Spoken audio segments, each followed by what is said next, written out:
അവിടെ വെച്ച് ഗംഗയിൽ നിന്നും ഒരു പ്രത്യേക തരം സൈക്കിക് വൈബ്രേഷന്റെ അനുഭവം എനിക്ക് കിട്ടാൻ തുടങ്ങി.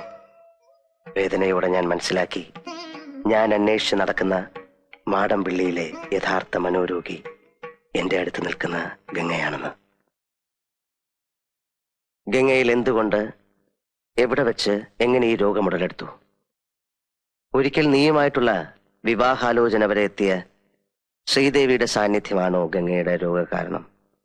അതറിയാനാണ് അന്ന് ഞാൻ ശ്രീദേവിയും കൂട്ടി അമ്പലത്തിൽ പോകാൻ പറഞ്ഞത്.